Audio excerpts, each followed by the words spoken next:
The sun had barely risen over the dusty plains of Apulia, casting long shadows across the Roman encampment. A tense silence hung in the air, broken only by the occasional clank of armor or the nervous whicker of horses. In the command tent, Consul Lucius Aemilius Paulus stood motionless, his weathered hands gripping the edge of a map-strewn table. The weight of Rome's fate pressed heavily upon his shoulders. "I am Lucius Aemilius Paulus, consul of Rome and commander of her legions. Today, we face Hannibal and his Carthaginian horde on the fields of Cannae. The lives of thousands of men, sons, fathers, brothers, rest in my hands. The very future of our republic hangs in the balance. As dawn breaks, I make the fateful decision to engage. Our numbers are superior. Our cause is just. Yet a gnawing doubt lingers in the pit of my stomach. Hannibal is cunning, his tactics unorthodox. I order our center to advance, hoping to overwhelm the enemy with sheer force. The trumpets sound, and the earth trembles beneath the march of 80,000 Roman boots. The clash of steel and the screams of the dying soon fill the air.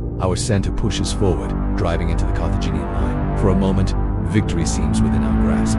But then, I see it. The trap we've walked into. Hannibal's wings curl inward, enveloping our forces. Panic spreads through our ranks like wildfire. Men are packed so tightly they can barely lift their swords. The slaughter begins. Blood soaks the earth, turning dust to mud beneath our feet. The cries of the wounded and dying are deafening. I watch in horror as entire cohorts are cut down where they stand. Our mighty legions, the pride of Rome, are being butchered like cattle. The realization hits me like a physical blow. We have lost. I have led these men to their doom. Shame and despair threaten to overwhelm me, but I force them down. There is still a choice to be made. I could flee, save myself from this disaster. But as I look out at the men still fighting and dying on my orders, I know what I must do.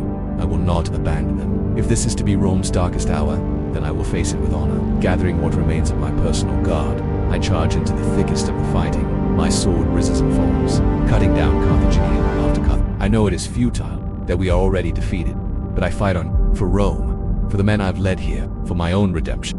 As the sun sets on the blood-soaked fields of Cannae, silence once again descends. Where once stood the mightiest army Rome had ever assembled, now only corpses remain. Thousands upon thousands of lives lost, a generation of Roman youth wiped out in a single day.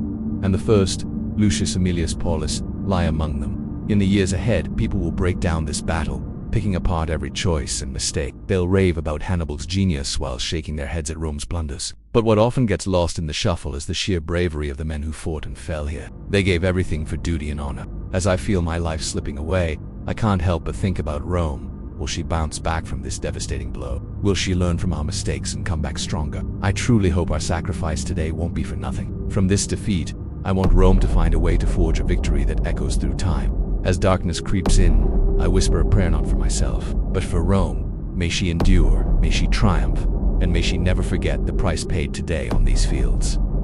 And then, silence. The battle is over, and the dead rest. History moves on, forever changed by what happened here. After Cannae, Rome will rise from this catastrophic defeat. Losing so many of her sons will spark a fierce determination to never face such a blow again. New strategies will emerge, fresh leaders will step up, and ultimately, Rome will prevail in her long war against Carthage. But right now, as the carrion birds circle above, victory feels impossible.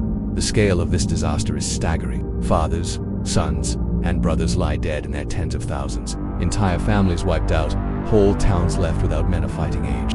Among the fallen, my body is found, surrounded by enemy corpses. Even in defeat, I fought to the last, embodying the spirit of Rome, my sacrifice, along with those who fell with me, will not fade from memory.